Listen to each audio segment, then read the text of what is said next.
College football nerds here talking recaps from week 4 action. We've got a lot to talk about. This has become a very much a favorite segment of ours, and I think of yours too. Want to give y'all a little reminder. After week 4, we release our model. We update all of our data on the website. We don't really get into it until week 4 because there's a lot of stuff, a lot of crappy data out there, and our model doesn't have any priors into it. And Josh is going to get into that because that is available at collegefootballnerds.com for you for free to go model your hearts out and look at team stats and rankings and all of that. We have some cool stuff we're going to talk about with that in just a second. But first, Josh, let's get into at least one game before we talk about it, and that would be, for me, Auburn and Oklahoma. This was a really interesting game because it really sort of played out the way we expected it. Neither one of us have been super high on Jackson Arnold from his time at Oklahoma. I thought he played better yesterday against this very good Oklahoma defense, if not elite Oklahoma defense. Didn't have quite enough to get the win, but I saw a lot from Auburn in this game that I haven't seen from Auburn in several years. Yeah, I thought Auburn played well. They were good defensively. They hit some shots downfield. I think with more accurate passing, they would have been better off. In particular, Cam Coleman continues to show that he's one of the country's better receivers with one of their least impressive stat lines, right? I mean, he only had, I think, officially 3 receptions in the game, 88 yards. I don't know how many more times he beat the DB he was playing. Now, I think some of that's a little complicated because their DB depth issues at Oklahoma, I think, and he kind of got, maybe some advantages there. But I'm with you. I mean, Jeremiah Cobb had 6 carries for 61 yards. It's 10.2 per. On the whole, I thought Auburn was impressive offensively and defensively. They played with Oklahoma. When we did the preview, we had a discussion about the pros and cons of both teams. Both of us thought this was going to be a pretty close game, or closer than maybe people thought, with Oklahoma being number 11, with Auburn just sort of being viewed as where they were. And that's what we got, Daniel. I think Mateer continued to show who he was. And let me put a few things that are, negative or different spins, right? For a long time, we were probably viewed as an overly negative channel. Maybe we've changed our tone a little bit, but I still look at things with a pretty critical eye. I think if for those of you that watch our show, I think the thing that makes it interesting is we're pretty blunt, or at least pretty straightforward with pros and cons, and we don't try to glaze everything we see. Daniel, Mateer was 7.5 yards per. Jackson Arnold was 6.9. Mateer 24 of 36. Arnold 21 of 32. The first thing I want to mention is I don't think those stat lines are all that different, right? I mean, those are about the same number of passing yard per attempt. Both had 1 touchdown, 0 interceptions. Arnold actually had the higher QBR, which is the ESPN proprietary statistic, not QB rating. 71.5, 65.8 for Mateer. And then rushing, similar issue, I think, on both sides. And we've talked about this with a lot of different teams. One, Oklahoma could not run the ball. They had 35 yards rushing. 29 of the 35 came from Mateer. But what's notable to me, Daniel, is Mateer had 10 of 24 carries for Oklahoma. You turn that around and look at the other side. Jackson Arnold had 20 of 35 carries for Auburn. Negative 11 yards for him. Cobb only ended up with 6 touches for 61 yards at 10.2 per. And I know there's a 44-yard long there. But Daniel, based on that game and what you saw from the quarterbacks, one, are you surprised, or what do you take, or how do you explain the fact that Mateer statistically was not that different from Jackson Arnold? And two, do you feel like there's a mistake or a hidden flaw in the fact that just based on touches, Mateer had, 36 pass attempts, 10 carries, 46 of 60 plays. So 75% of the plays went through his arm or legs. And on Auburn's side, I mean, it wasn't that much different. It was about 50 of 65 plays went through Arnold's arm or legs. Is that putting too much on the quarterback for either team? It's not sustainable. And we flagged this going into this game, and this is kind of one of the more of the things that I'm proud, because we were all over the score of this, but I'm proud that we flagged this because it continues to be true. John Mateer is Oklahoma's leading rusher on yardage and attempts. That is not sustainable. They have got to get somebody else going in the run game. I think that on the positive side of this, they don't have to figure out their offense to the point where they need to score 50 points a game, right? They have a very good borderline elite defense, need to shore up the run defense a little bit. But yeah, Mateer's got to, he threw it 36 times, but the rushing attempts, to me, it's too much. I think that Auburn, there's a lot of talk about the 10 sacks that Oklahoma got, but some of that was just bottling up Jackson Arnold in the QB run game. For me, I am curious to see how both of these teams, what they take away from this game, because Auburn could have won this game. We're not going to talk too much about the freaky play that the SEC came out and said shouldn't have been a touchdown. That happened early in the game. I know it could have changed momentum. I know it was a situation that in a game where there's not a lot of scoring, that's a tough situation where you give up some points there. But Auburn had a chance to come back and win this game, and they played well enough, but it just seemed, I don't want to say sloppy, because I think both of these two teams are good, but I think that both of these teams need to find an identity. And looking forward to Oklahoma, who's now got 2 good wins under their belt, I think there's a little bit of they've won these 2 games, but Josh, if they have goals of getting into and making a run in the playoffs, I think they need to, and I'm not saying they can't, but they need to take another step, because right now it doesn't feel like they have a lot of identity, at least on offense. I have to agree with that. I mean, I think defensively they're really good. They're doing what they need. And you mentioned the 9 sacks, something that I felt like was true watching the game, and it shows up statistically. I think Oklahoma had a very intentional strategy with how they handled Jackson Arnold to say, we're going to dictate the RPO. We've talked a lot about how the RPO really ought to be something you use to keep a defense honest, or in many ways kind of dishonest. You take away run-pass keys. That's kind of what the RPO does these days. It is not so much an offensive weapon in and of itself. It is basically a check to say, hey, if you're trying to be over-aggressive, and the original way you taught safety play and linebacker play, where you watch how the offensive linemen block, or the way the quarterback goes when he hands the ball off or whatnot, play action or drop back passing, you're going to end up giving chunk plays up. And so you need to handle things in a specific way, or we're going to burn you with the RPO. And if you do, the RPO is not going to be that effective, but everything else can be more effective because you're not keying run and pass. I think Oklahoma basically keyed run the whole game. They said, we're going to give you the RPO throw. And because of that, however it was done in the zone read or the RPO game, they said we want the ball in Jackson Arnold's hands because we're way more afraid of Cobb than we are really anything else in this football game. And that, I think, speaks to Venables, speaks to the defense, that they were able to do that and be successful. Maybe talks about some limitations with Auburn. But again, Cobb only had 6 carries. I think that was by design. Now let's turn that around to your point about Oklahoma. I don't think Auburn dictated what Oklahoma was. I think Oklahoma had to dictate it to themselves because what was effective. I mean, we talked about the fact that Mateer's the leading rusher. In this game, Blaylock had 11 carries, only had 13 yards. That's 1.2 yards per. That's pretty abysmal. They tried some other stuff. I mean, they had a carry for Barnes, Burks, Satania.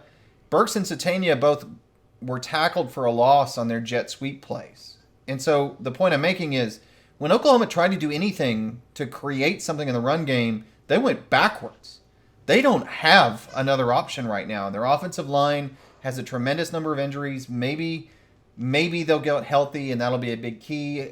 I feel like we've talked about that for 3 years running now with Oklahoma, certainly last year. But Daniel, I mean, I'm with you. I think they need to take a step forward, but I don't know what it is because, from a receiving perspective, I think they've got some decent receivers. I don't think they're fantastic. I think defensively they're good enough to make a playoff run. But right now, with where they're at, unless that offensive line gets healthy and they're able to run the ball, knowing, again, they have one of the most difficult schedules in the country, I don't see any way this is a playoff team. And I think it's kind of sensible for them to be 11th. And I've said that I'm high on Oklahoma this year. But I'll be honest, Daniel, this offense I think is worse than I expected, just being blunt. And I think Oklahoma fans are ready for blunt because they've been pummeled for the past couple of years. And I think the reality of what's coming is going to hit pretty hard. I mean, that Texas game on October 11th starts an absolute gauntlet. It's going to be interesting. They've got a few weeks. Again, they've got, 3 weeks basically to the Texas game to get healthy. They need to get healthy. They need to have better offensive line play. They need to have a run game because I just don't think what they're trying to do right now, relying so much on Mateer, who, last point on this, Daniel, I think Mateer is sort of like a Will Howard. Really, from a style of play, the guy he reminds me of, oddly enough, is Max Johnson, as someone who's really good at creating. I think he's a better version of Max Johnson. Like, he's more accurate as a thrower. He's a little bit bigger, but Johnson liked to run. He was good at creating. He wasn't good necessarily at set throws. That's what I see with Mateer. Mechanically, he doesn't wow me when he's standing in the pocket trying to deliver a strike downfield. He's just not super accurate, but he's good throwing on the run and he's good at creating. And to the Howard point, you get there in a different way, but I don't actually think Mateer is a guy that's going to win you a game. I think he's a steady-handed quarterback that can create and make plays, but he's going to miss some plays and make some plays, and he's not a good enough downfield passer to really open things up in the passing game. They need a run game. They need to be complementary in order to make Mateer effective. I just don't think, versus the better teams in their schedule, they're going to be able to win games off Mateer's arm. Yeah, and when you say he can't throw to win you a game, I would say I don't think in a one-off, like, low-scoring situation, he can make a play. I mean that you're not going to lean on him to score 40 points in a shootout, Daniel. That's what I mean by that. I think he can't win you a game if you don't have a run game and you're playing a good team. Like, if you're running, like, what is Oklahoma right now? They're 101st in rushing, or at 3.37 yards per carry. That's not going to cut it, and that's with, they've played better competition than some of these other teams, but still, you've got to be able to run it for 4 yards a clip against a good team if you're a playoff team. And right now, 1.5 versus Auburn. I don't know what it was versus Michigan. He can play, like you said, complementary football. He can win you a game. But if it's on his shoulders and he's got to throw it 40 times and run it 15 times and you need 40 points, I don't think he's your guy. That doesn't mean you can't win with him, but you got to get the offensive line short up and you got to find a run game. All right. I do want to talk a little bit about the website because this is something that we kind of make for ourselves and sort of give it to the community. It doesn't cost anything. It's out there for free for y'all to use. This basically encapsulates our sort of philosophy on how stats should be viewed. We aren't a big like total yardage or total stats, channel. We talk a lot about yards per play, but really this website gets into showcasing how teams perform against their performance against the teams they play and how those teams did against the other teams they played. All that to say, it's relative to performance. And we have that all over the website, both at a player level, at a team level. And we also do something with our computer model. So you can go out there and play with the model. You can pick any two teams against one another. We have a 1 through 136 rating. It is more of a power rating. I'm going to let you explain it and maybe get into some stuff that you think is interesting on the one that we have this week. Yeah, so as he said, this model is free at collegefootballnerds.com. We've even taken away some of the mild login stuff we did previously and sort of stripped it down to make it more accessible. It's free for you guys. The truth is we're actually paying money to host the website and run it. We pay money for the data, too. We are actually using a vendor. Sorry for the delay, guys, that have been following it. I'll just say quickly, behind the scenes, we changed vendors. It's a longer story. But we have it up and running now. There might be a bug or two while we had to do a lot of stuff behind the scenes to change, but hopefully data should be more reliable than what we had last year where we had some issues. The philosophy on here is really based around the idea that college football is not an equal sport. And so there are two things that we try to consider in the modern world of football. One, our statistics are based around the idea of what we call relative performance or expected performance. Relative performance is the idea that if your opponents are allowing 4 yards a carry and you get 5 yards a carry, you're doing 25% better than expected. If your opponents are all allowing 6 yards a carry and you get 5 yards a carry, you're doing worse than expected. So rather than looking at teams and just purely ranking them on, hey, you're a 4 yard per carry team and they're a 5 yard per carry team. Well, the 4 yard per carry team against playing teams that all average 5 yards allowed, we're actually looking them at 80% of what's expected, or minus 20% of expected is the way we present it, 20% below expectation. the team that gives 5 yards per carry versus opponents that allow 4, we have them down as 25% better than expected. And it's just a simple way to normalize all the statistics. And we do a little more work behind the scenes. We take out FCS data. When we do our modeling, we'll kind of touch on this, but it's a fun fact that we actually take out a lot of junk data, and we take out data from the team you're playing as part of that. But the other side of it is, how do we do our modeling and our rankings in terms of evaluating teams as a whole? And the way we do that is we look at only your on-field play versus FBS competition. Now, there's pros and cons, and we've had Twitter arguments with a variety of people. I love his stuff. Bill Connolly's one that's pushed back on us on this. But, we're trying to present something unique to you guys. And important to me is that the data should be something that tells you something. And my problem with priors, and a lot of people, week 1, 2, 3, 80% sometimes of the ratings you're seeing in something like SP Plus is actually based on recruiting rankings and prior year results and returning production. That means the rating is just telling you what you thought you already knew when you went into the preseason. It's not giving you new information.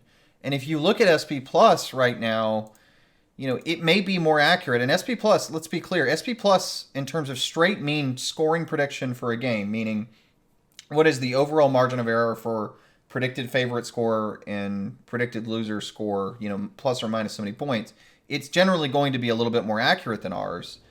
The problem I have not the last with 2 years, is, Josh. Not the last 2 years. Sorry.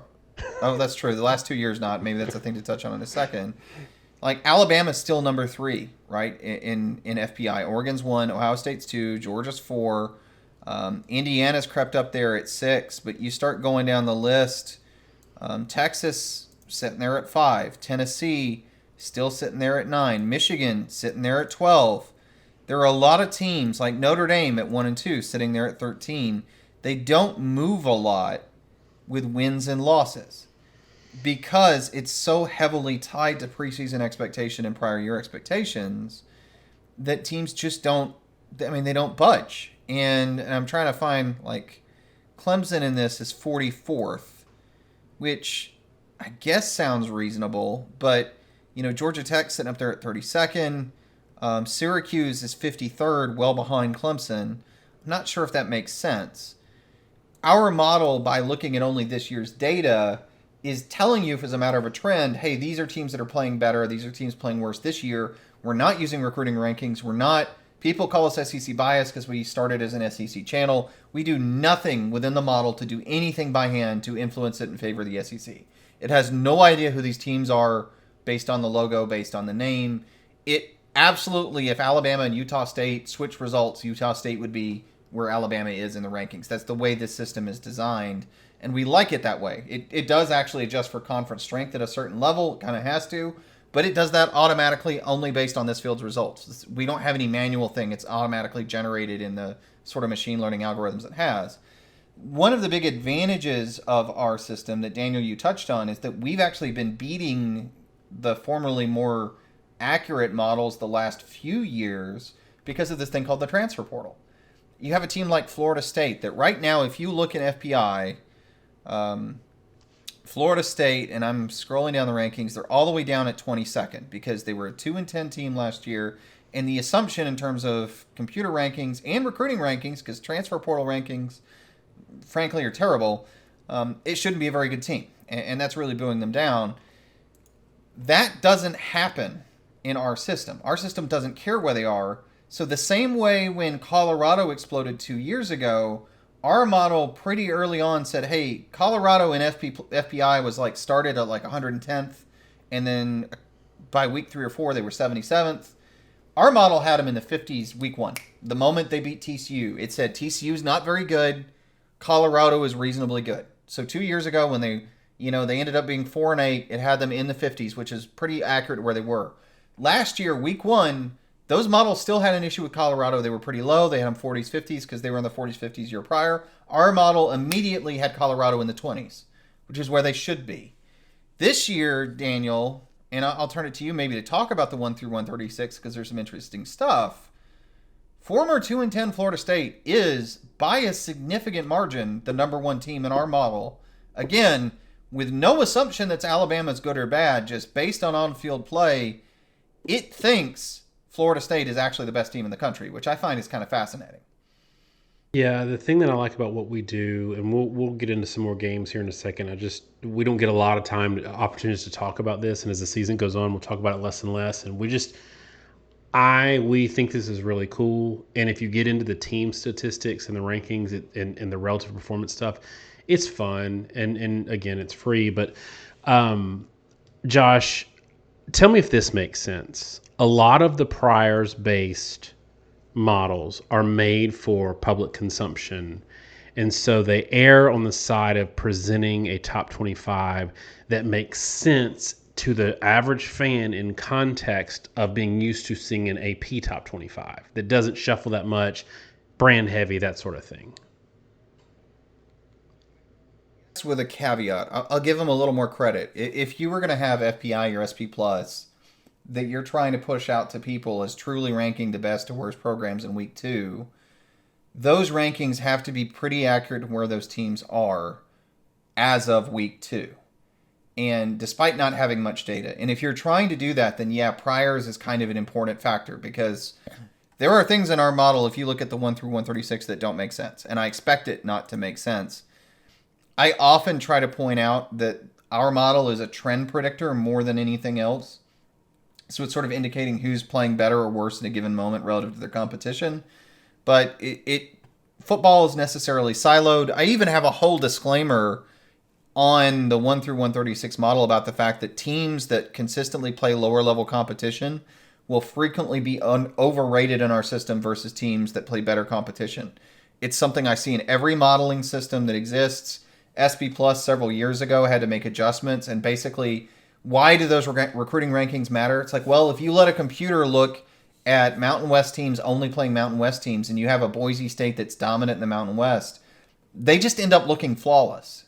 And there's no way to extrapolate, okay, but when they play a team with a better offensive and defensive line, this offense won't actually work very well. It doesn't happen. Our model has the same blindness to a certain extent, as much as we try to control for it. So I agree with you, Daniel, but I agree with the caveat that they're doing this not just because they've got to cheaply promote themselves, but because for the general public, you have to do these things because people are going to look at the rankings and they're going to expect the number 1 team, the number 2, 3 team, the number 3 team to truly be the best, second best, and third best team in the country. Our model is probably built for people that are a little more stats nerds and can understand the nuance to say, our model is telling you in the abstract based on this field's play, these are the teams that are playing the best right now statistically. And then you have to use your own mind to figure out, okay, well, based on competition, based on scaling issues, based on historical results, is that actually accurate? Is that just, man, this team's just been on fire to start the season? And how much of this is going to fall off when, maybe some of these much more talented but younger teams start to play at a higher level? Yeah, and I think that it's fair for us to say and give the caveat that as the season goes on, our model gets a lot better, because right now you have a lot of teams like Florida State hasn't played anybody but Alabama in this model. Alabama has played 2 other not so great teams. There's a lot of teams that have only played like one FCS, one G5, and a bye week. And so there's a lot that's going on there. It'll get better. It's really cool, though, because we have the model on demand. What we do every week is we just run all 136 teams modeled against all other 136 teams, each one. And through that matrix, we just rank them by wins and losses. Okay, enough about the website, enough about the model, collegefootballnerds.com. If you want to go check it out, it's free. Have fun. Josh, Miami and Florida, maybe the people that have hung on this many years with us are okay with the fact that we are a little bit Grim Reaper. A lot of people are going to see 26-7 Miami handle their business. I'm okay with them moving up to number 2 because I think Notre Dame is better than Clemson. And then the other win is Florida, comparing them to LSU. But Josh, that game was pretty ugly. And that game, everybody that didn't watch the whole thing won't know that Florida had the ball driving in the fourth quarter. I think it was like 9 minutes left in the fourth quarter or something like that. In the fourth quarter, down 13-7, they were driving and couldn't convert on fourth down, which I thought they should have kicked a field goal there. And then the way they got to 26 was Florida's, fighting a losing battle. They go for it on their 4th and 12 on their own 30. They don't get it, and then short field, Miami scores again. That was a game, Josh, until about 9 minutes, 7 minutes, something like that left in the game. And so I think we need to properly contextualize these games. And from what our discussion was, and for what we've seen so far this year, Florida's not a good football team. So it actually informs a little bit for me on Miami. I give them credit for the win. I actually have them, somewhere 2-3 on my list right now. But I think maybe there are some cracks beneath the surface. Yeah, I mean, to your point, that was a 13-7 game until 4 minutes in the fourth quarter. I mean, now if you look at overall statistics, like overall yardage, Florida had 140 yards in the game, and Miami had 340, 21 first downs to 7. It's not a game where typically, with that yardage and situation, 26 points is about what you'd expect. But the thing I'll say, Daniel, is like the very end of the game, Florida went for it on fourth down, trying to score down 2 scores and turn the ball over in downs on their own, I think, 38-yard line. And Miami was able to score quick at the very, very end of the game to make it 26. Like, that game was very deceptive. And there were a couple negatives. One, I think the defense is good. I think Florida's offense is really, really bad, which is probably, at this point, maybe skews perceptions of a lot of teams. But I was not really impressed with the continuity on Miami's team. I thought from a receiving and running perspective, I just, like the leading receiver for Miami in that game was Tremar Brown. I think the receivers have taken a step back. Carson Beck, though, in particular, was just not good, Daniel. And I've seen him be good. And I've seen him be good enough this year and other years to know Beck can be good. But, if I'm a Miami fan, I'm a little bit alarmed because this was the Beck we saw at times at Georgia. He had regressions. I have always been somebody really high on Beck. I talked about a few years ago, when there was all this hype around Jalen Milroe coming out of, his first year as a starter. And I was like, yeah, but if you do sack-adjusted yardage, use the NFL version of the statistic, Milroe was like 6th or 7th in the SEC in yards per attempt, whereas otherwise he was second only behind Jaden Daniels. And it's like he actually takes a ton of sacks to the point where it was, I think, 3 yards a play in sacks, which is insane per pass attempt. Carson Beck wasn't taking any sacks. He got the ball out quickly. He checked it down. He was very efficient on top of being effective. Some of that was Ladd McConkey and Brock Bowers, who turns out pretty good. But he was second in the SEC when you did that adjusted yardage. Pretty clear, Jaden Daniels, little bit of a gap, Beck, little gap, and then everybody else in the conference. And then last year, at times it was like the wheels came off, especially in some major games, and we saw it again here. It's not just that he wasn't effective, Daniel. He didn't process great. Florida last year threw multiple interceptions when he was at Georgia, but his accuracy and his mechanics were poor. He missed a lot of makeable balls. He was throwing high, throwing low, just not playing well at the quarterback position. In general, even when he had a clean pocket. And, I still think Miami's a very good team. I have them very high myself as well. But it does give me pause because that version of Carson Beck is going to cause that Miami team to be able to lose to almost anybody because that version of Carson Beck is just not a good quarterback. And, there was focus questions and whatnot last year. But, Daniel, it's hard for me to come away from that game and not be a little bit concerned about Miami.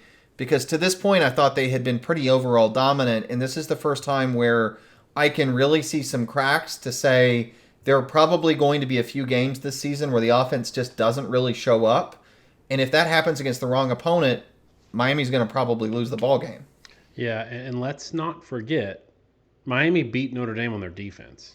Carson Beck had 200 yards, 6.6 yards per. He had that one really awesome throw, awesome catch that was about 30 yards of that. But he played about the same as CJ Carr in terms of QB rating and that sort of thing.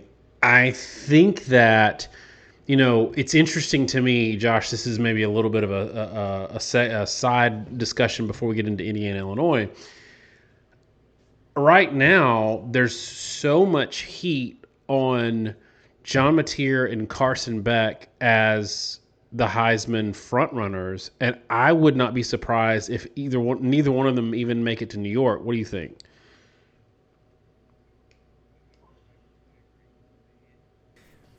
I said preseason this year, if you watched our preseason stuff, I felt like more than any year I could remember that the top 10 was unlikely to be in any way resembling what ended up being the top 10.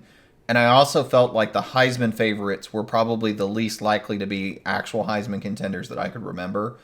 And I still think it's true, Daniel. I think where we're at right now in week 4 is going to be radically different from where we are in week 8. I think our entire conception of what are good and bad teams are going to flip on their head. And we've talked about our 1 through 136. And again, call it a trend predictor, but I just think it sometimes gives you interesting data based on field results.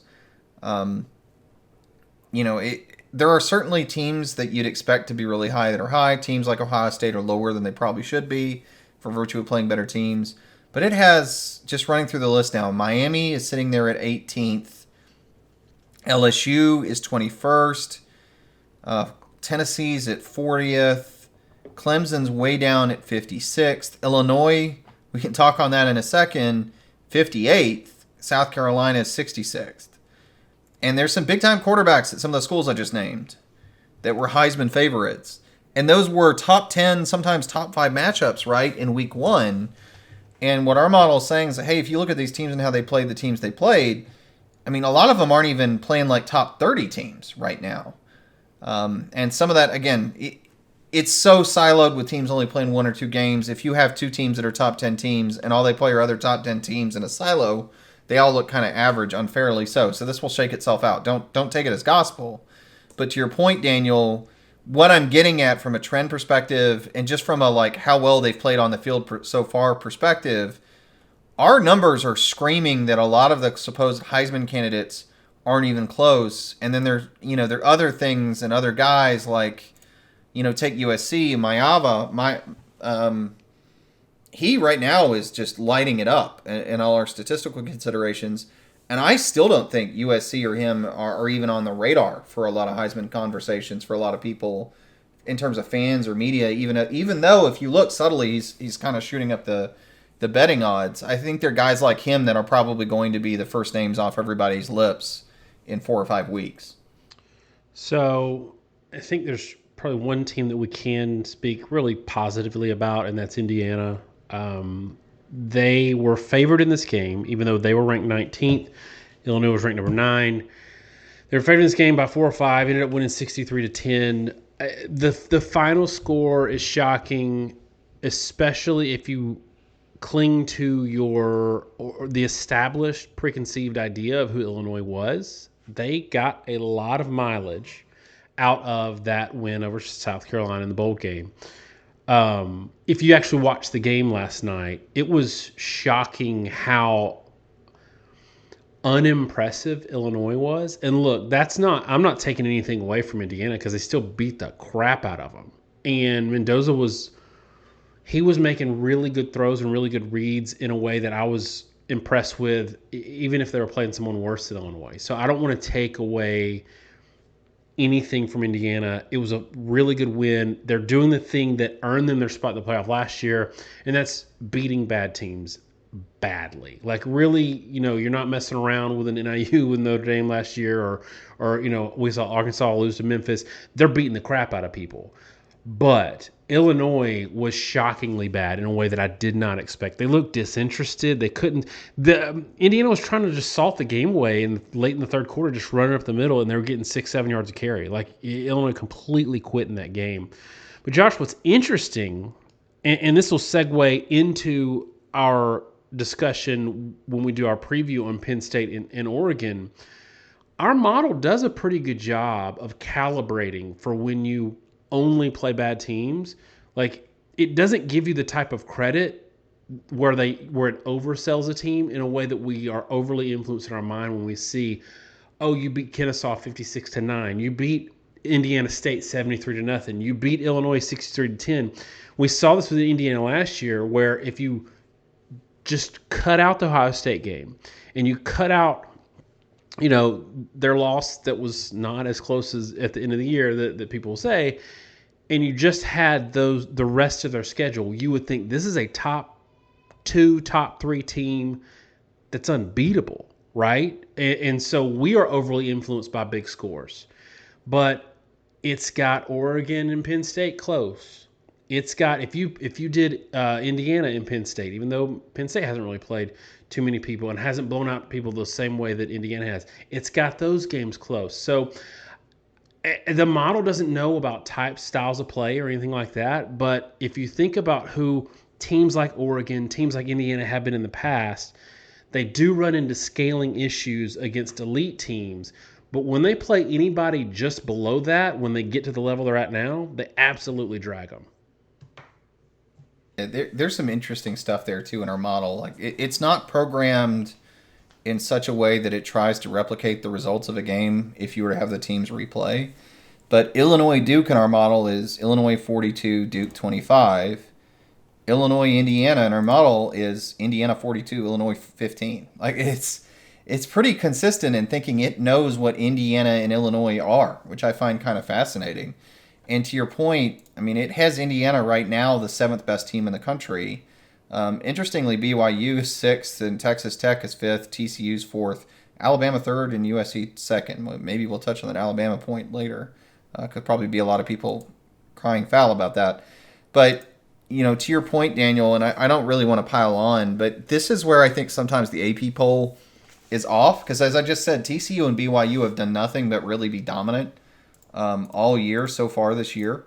And again, there's probably some gremlins in our system, but SMU 35-24. I don't know that it was, it wasn't a complete blowout, but it also was a game where I felt like TCU was the better team for the most part, and I think SMU is a really good team in and of their own right.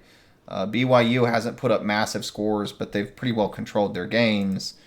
And that's what our model seems to like about them. And again, there could easily be gremlins because we're still doing some switchovers, so give us some grace in that period.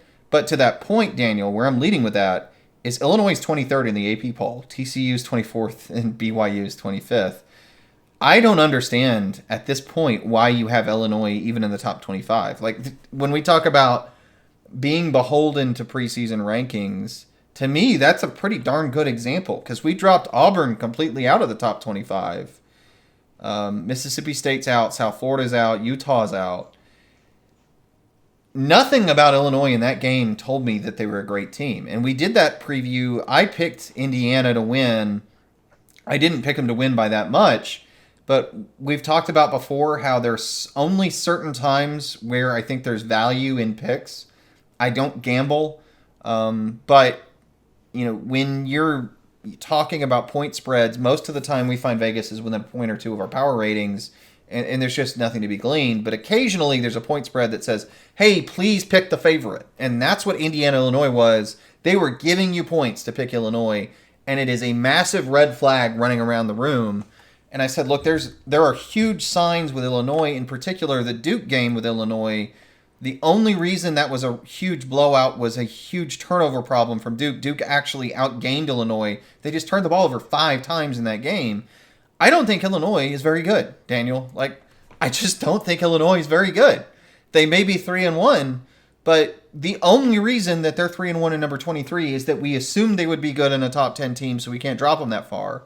Daniel, sitting here today, talking about all these teams we've talked about, is there any way that you would pick Illinois to beat Auburn? Or would you actually pick Illinois to beat Auburn? Because they have the same record, but we've decided to keep Illinois ahead of Auburn because they were ranked higher last week. Well, what's really wild about that question is Auburn just went on the road to play number 7, who is ranked, according to the AP, 4 spots better than Indiana, and could have won that game. So what are we doing?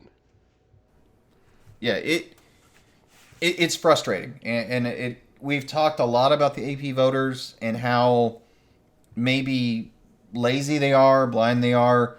I've complained about the fact that Clemson was top 9. We talked about this preseason. We tweeted about this repeatedly. Clemson was top 9 by every AP voter in the AP poll, despite being 14th to end last year and having, in our metrics, they were no better than maybe 40th in any major metric. We had them as a team that had a really good second half, trying to come back versus Texas. And keep in mind, they were in a huge hole in that game, and they were trying to claw out of it. And I think Texas let off the gas, and that's all anybody cared about. LSU, who right now is still fourth in the AP poll, and I will continue to say I do not know why, because LSU has not looked very good. LSU was unranked to end last year, and every AP voter had them top 14 to start this season, and every AP voter continues to move them up. They had a one-score win over a Clemson team that we now know isn't very good. They looked really unimpressive versus Louisiana Tech. They were 20-10 against Florida in a low-scoring game, but again, Florida doesn't look like a very good team, and we have them fourth over, to be clear, over Georgia, over Oregon, over Oklahoma, over Florida State, over Indiana. I mean, I can't say that I'd pick LSU to beat Indiana right now. And again, I agree with you. Indiana is one of those teams that has potential for scaling issues, meaning the way they play football, they're very hyper-modern, they're hyper-aggressive, there's a lot of motion and spread. Some of that stuff breaks down against top-level offensive and defensive lines. You can't hold point. You kind of get run over defensively, and then offensively, you don't have the time to run those plays. And the spacing that they're leveraging right now versus higher-level athletes doesn't exist. It's why teams don't run those high-power spread offenses in the NFL. It doesn't work versus high-level athletes, and the issue is that you don't have as much spacing and time to make the play. So it all kind of breaks down. You have to do less impressive things faster and more consistently. But, right now with where they are, it doesn't make sense. So, I don't know if that's the end for me for the recap, unless there's other games we really want to talk about. But, yeah, Daniel, I continue to be very frustrated with the AP poll. I know the poll will sort itself out by the end of the year. I get it. I mean, our model is weird right now. And as we'd say, by week 8, it's usually really, really good. And at this week, it's still wonky. I get that. But we don't claim to be ranking in our 1 through 136 necessarily what we think is the best or worst teams. Eventually, we'll stop doing top 10s, and we're going to vary from our model quite a bit. The AP poll is, and right now, I don't really know how you look at the AP rankings and justify them as a genuine, hey, we looked at football this year, and these are the top 25 teams in order. And the problem is, as I've always said, it's not the preseason polls, which I'm fine with. They create good discussion. It's that we are a month into the season. We're 4 games into the season for a lot of teams. And clearly, obviously, we are still putting more weight on preseason rankings, where Illinois was, than we are on the new data that we have after this weekend. And what they do is they'll drop you if you lose early on and move teams up even higher than they need to be. But then at some point, they don't punish those teams enough. And so it's really frustrating to me because on one hand, they play the win-loss game, and on the other hand, you just get too much credit. Josh, real quick, a heartbreaker for 2 weeks in a row for Arkansas. And for those who don't follow Arkansas, we don't talk a lot about them on this channel, but it might speak to team quality as they play Notre Dame this weekend, who's only a 6-point favorite. 2 weeks in a row, Josh, Arkansas kind of slow played the clock to not give their opponent the chance to score after they score to take the lead back. So they're trailing late in the fourth quarter, melting the clock because they're driving and about to score, and they fumble. This time they fumble. All they needed to do was kick a field goal. They had everything lined up in the middle. But Memphis had 2 timeouts, so they needed 1 yard to get a first down. They got the first down, but the ball got punched out. And so then they didn't have enough time to stop Memphis and get a score. I don't know that I've seen the drift in perception of a team than what we've seen in Arkansas had those 2 fumbles not happen, which again, losing a fumble is random. Having a fumble is random. Not recovering it is random. But in that scenario, they could have easily scored against Ole Miss, easily kicked a field goal against Memphis. And now we're sitting here talking about a 4-0 Arkansas team, probably 15, 16 in the country, about to play Notre Dame. And I say this to say, watch out, because if they're not deflated, they're hosting Notre Dame. That might be one where that 6 points is a little too comfortable. Current metric system, I'm looking at it. We actually have Arkansas, Daniel, the 7th best passing attack and the 4th best rushing attack, 5th best overall offense in the country. The problem is they have no defense. 43rd and 64th, we have them the 60th best defense. And it's the opposite problem that Florida's going to have. If you're only good on one side of the ball and you're terrible in the other, you can lose any game. And that's where Arkansas is at. I mean, in that game, Arkansas had 500 yards of offense, 23 first downs, 9.6 yards per attempt, 5.5 yards per carry. The problem is they turned it over 3 times, and they gave up 493 yards themselves. Only 6.4 yards per to Memphis, but Memphis ran it for 7.4 yards per carry, almost 300 yards rushing. And it was obvious in that game that Arkansas just doesn't have a very good defense. And so every game's going to be like that. And to your point, this is a much more dangerous game for Notre Dame than most would think. Our model, 52.6 for Notre Dame, 46.4 for Arkansas, right at that 6-point margin, but way more points than I think people would expect. And that's consistent with our system saying, hey, Arkansas's offense is very, very good and very explosive, but their defense is terrible. And so, it is a heartbreaker. And, Daniel, this will let me segue into one point, maybe, well, this will be, I'm going to call it right now, my last point for the video. We really need to reconsider when we're doing all these rankings and discussions with teams and what, a good win or a bad win is. Stop using how many ranked teams you beat and start discussing the power ratings of the teams you beat. You don't rate teams in the AP poll based on their power rating, right? You don't say, hey, last year Alabama is the 5th power rated best team, so they need to be number 5. I mean, it's not something anyone, including us, has ever argued to be true. We had all SMU Alabama discussion, though I think, South Carolina Ole Miss maybe had a stronger argument in their own way. Whatever. You're not doing it based on their power rating. But what you do, and you should be doing, is when you talk about who you've beaten or lost to, it doesn't matter if they were ranked or not. It matters whether they were good or not. Because if you beat Alabama, who lost 3 stupid games, they lost a stupid game to Vanderbilt and a stupid game to Oklahoma, that doesn't mean that Alabama was an easy team to beat. Last year, USC was a pretty good example because they dropped some stupid games. They were a very difficult team to beat, and just because they lost a stupid game doesn't make them easier to defeat. And Arkansas is going to fall in that bucket, Daniel. To your point, if they had not fumbled those games and they went into this undefeated, Notre Dame would be playing a highly ranked Arkansas. But because they fumbled them and lost those games, Notre Dame is going to be playing an Arkansas team where if Arkansas beats them, it's a catastrophic failure for Notre Dame. That's silly. It's the same Arkansas team that they're going to play either way. Right? Maybe they're more dangerous now.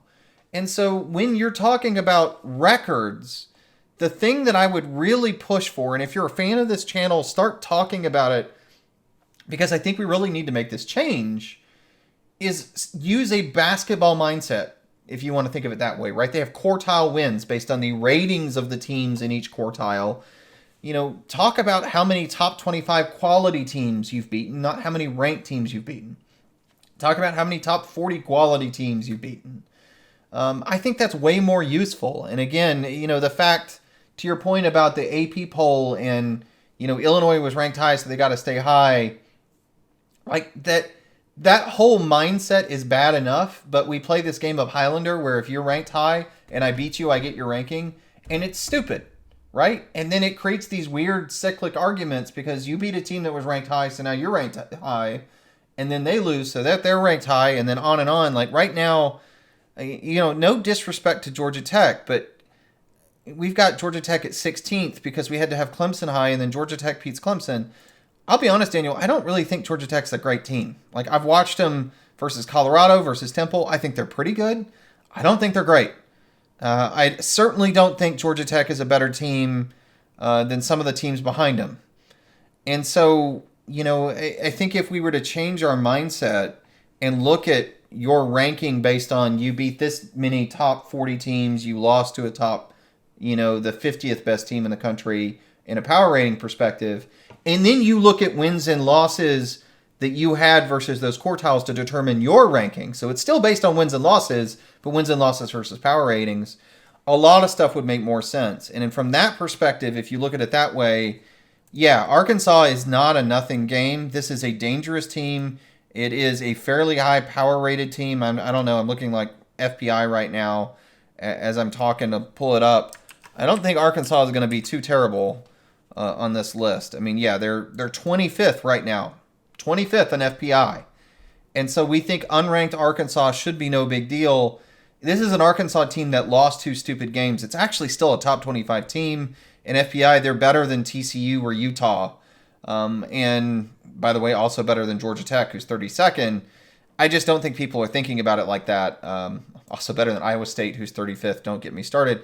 And, it's a bit of a shame in terms of how we do the rankings. And it's also, I think you're right, a sleeper game that could be a lot more interesting than people suspect. Well, I think that the great thing that looking at power rated teams or how people are rated in these various metrics is it takes away the argument of bias. So some national guy tweeted Alabama, I think, in Florida's schedule and Oklahoma's schedule. I think on Alabama's they had like 6 ranked teams in a row or something like that. And I was like, well, they're not very good teams. They're just ranked because of SEC bias within the AP poll, which is hilarious. But if you look at like our rating, which again, you can pick any other. It doesn't have to be ours, but it's easy because it's in front of me. Alabama has 7 teams on their schedule that are in the top 25. And Michigan has like 2 if Nebraska holds. And so ranking is an easy